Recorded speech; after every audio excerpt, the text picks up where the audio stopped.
ನನ್ನ ಅತ್ತಿಗೆ ಬೃಹದಾಕಾರದ Varanasi railway station ಅನ್ನು ನೋಡುತ್ತಾ ಹಾಗೆಯೇ ತನ್ಮಯರಾದರು. ನಾನಾಗಲೇ 3ನೇ ಸಾರಿ ವಾರಣಾಸಿ ಕ್ಷೇತ್ರಕ್ಕೆ ಬರುತ್ತಿದ್ದರಿಂದ ಅವರನ್ನೇ ಗಮನಿಸುತ್ತಿದ್ದೆ.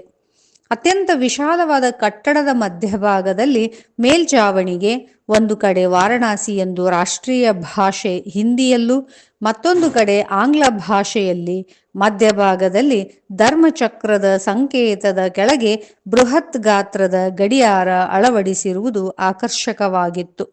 ಅದಲ್ಲದೆ ಉರ್ದು ಭಾಷೆಯಲ್ಲಿಯೂ ಸಹ ವಾರಣಾಸಿ ಎಂದು ಬರೆಯಲಾಗಿತ್ತು.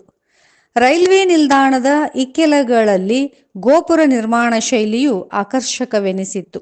ದಟ್ಟವಾದ ಜನಸಂದಣಿಯಿಂದ ರೈಲ್ವೆ ನಿಲ್ದಾಣ ಗಿಜಿಗುಡುತ್ತಿತ್ತು. ಉತ್ತರ ಪ್ರದೇಶ ರಾಜ್ಯದಲ್ಲಿ ಬರುವ ಪವಿತ್ರ ಯಾತ್ರಾ ಸ್ಥಳದಲ್ಲಿ ನಾವಿದ್ದೆವು. ಅಷ್ಟೊಂದು ಪರಿಚಿತ ಸ್ಥಳವಾಗಿರದಿದ್ದರಿಂದ ಕಾಶಿ ಜಗದ್ಗುರುಗಳಾದ ಶ್ರೀ ಶ್ರೀ ಶ್ರೀ 1008 ಜಗದ್ಗುರು ಚಂದ್ರಶೇಖರ ಶಿವಾಚಾರ್ಯ ಮಹಾಸ್ವಾಮಿಗಳ ಜಂಗಮವಾಡಿ ಮಠಕ್ಕೆ ಹೋಗುವುದೆಂದು ಪೂರ್ವ ನಿರ್ಧರಿತವಾಗಿತ್ತು. ಏಕೆಂದರೆ ಪ್ರತಿ ವರ್ಷ ಕಾಶಿ ಜಗದ್ಗುರುಗಳು ಕರ್ನಾಟಕದ ಬಾಗಲಕೋಟ್ ಜಿಲ್ಲೆಯಲ್ಲಿ ಬರುವ ಇಳಕಲ್ಲಿನ ಜ್ಯೋತಿರ್ಭವನದಲ್ಲಿ ನಡೆಯುವ ಶ್ರಾವಣ ಮಾಸದ ಮಾಸಿಕ ಪ್ರವಚನದ ಕಾರ್ಯಕ್ರಮಕ್ಕೆ ಕೊನೆಯ 3 ದಿನಗಳವರೆಗೆ ಆಗಮಿಸುತ್ತಿದ್ದರು. ಅವರು ಪ್ರತಿ ಸಾರಿ ಬಂದಾಗ ಜ್ಯೋತಿರ್ಭವನದಲ್ಲಿ ತಂಗುತ್ತಿದ್ದರು. ಇವರು ಜಂಗಮವಾಡಿ ಮಠದಲ್ಲಿ ರೂಮುಗಳ ಸೌಲಭ್ಯವಿರುವುದಾಗಿ ತಿಳಿಸಿದ್ದರಿಂದ ಅಲ್ಲೇ ಇರುವುದು ಎಂದು ನಾವು ನಿರ್ಧರಿಸಿದ್ದೆವು. ಅದರಂತೆ ರೂಮ್ ಬುಕ್ ಸಹ ಮಾಡಿದ್ದೆವು. ಸ್ಟೇಷನ್ನಿಂದ ಆಟೋ ರಿಕ್ಷಾದಲ್ಲಿ 4 ಕಿಲೋಮೀಟರ್ ಅಂತರದಲ್ಲಿರುವ ಜಂಗಮವಾಡಿ ಮಠಕ್ಕೆ ಪ್ರಯಾಣ ಬೆಳೆಸಿದೆವು.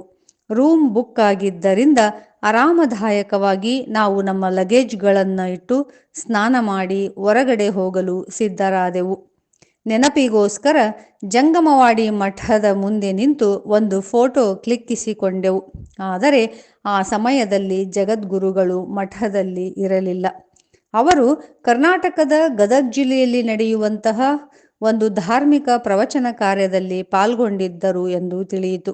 ಅನಂತರ ಜಂಗಮವಾಡಿ ಮಠದ ಒಳಾಂಗಣದಲ್ಲಿ ಇದ್ದಂತಹ ಶಿವಲಿಂಗದ ದರ್ಶನ ಪಡೆದು ಹಾಗೆಯೇ ಮಠದ ಆವರಣದ ಒಳಗೆ ಪ್ರವೇಶಿಸಿದಾಗ ಸಾಕಷ್ಟು ಜನ ಭಕ್ತಾದಿಗಳು ಕಾಶಿ ಪುಣ್ಯಕ್ಷೇತ್ರಕ್ಕೆ ಆಗಮಿಸಿದ್ದ ಕುರುಹುವಾಗಿ ಒಂದು ಶಿವಲಿಂಗ ಮತ್ತು ಬಸವ ಮೂರ್ತಿಯನ್ನು ಸ್ಥಾಪನೆ ಮಾಡಿ ಹೋಗುವಂತಹ ಸಂಪ್ರದಾಯ ಇತ್ತು. ನಾನು ಬಾಲ್ಯದಲ್ಲಿ ನನ್ನ ತಂದೆ ತಾಯಿಯವರ ಜೊತೆ ಹೋದಾಗ ಮಧ್ಯಮ ಗಾತ್ರದ ಕರಿಕಲ್ಲಿನ ಶಿವಲಿಂಗವನ್ನು ಸ್ಥಾಪನೆ ಮಾಡಿದ ಮಸುಕಾದ ನೆನಪು. ಆದರೆ ಸುಮಾರು 25 ವರ್ಷಗಳ ನಂತರ ಮತ್ತೊಮ್ಮೆ ಕಾಶಿ ಕ್ಷೇತ್ರಕ್ಕೆ ಬಂದಾಗ ಅಗಾಧ ಪ್ರಮಾಣದ ಬದಲಾವಣೆ ಗಮನಿಸಿದೆ. ಬಂದಂತಹ ಭಕ್ತರೆಲ್ಲರೂ ತಾವು ಶಿವಲಿಂಗ ಪ್ರತಿಷ್ಠಾಪನೆ ಮಾಡಬೇಕೆಂಬ ಹಂಬಲ ಹೊತ್ತು ಬರುತ್ತಿದ್ದರಿಂದ ಶಿವಲಿಂಗಗಳ ಆಕಾರದಲ್ಲಿ ಸಾಕಷ್ಟು ವ್ಯತ್ಯಾಸವಾಗಿತ್ತು.